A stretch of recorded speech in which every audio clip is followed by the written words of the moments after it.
বাংলাদেশের জনপ্রিয় অভিনেত্রী ও সঙ্গীতশিল্পী শিজাত শানু স্বাগতার জীবনের নতুন অধ্যায় শুরু হয়েছে। চলতি বছরের শুরুতে দ্বিতীয়বারের মতো বিয়ের পিঁড়িতে বসেছেন তিনি। দীর্ঘদিনের বন্ধু ও প্রেমিক হাসান আজাদের সঙ্গে গাঁটছড়া বাঁধেন স্বাগতা।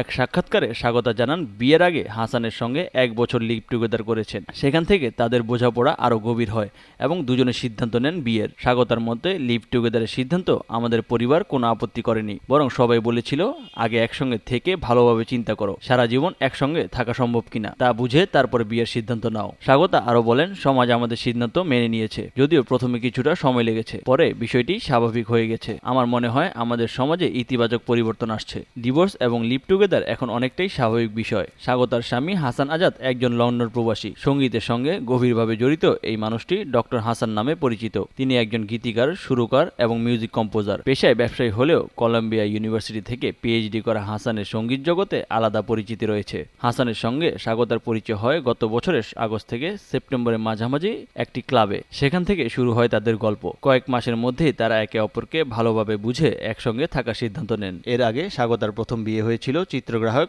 রাশেদ জামানের সঙ্গে।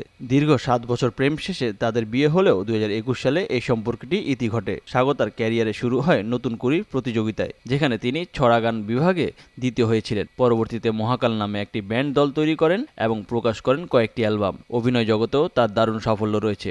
বিশেষ করে ওয়েব সিরিজ কাইজারে অভিনয় করে তিনি নতুন করে আলোচনায় আসেন।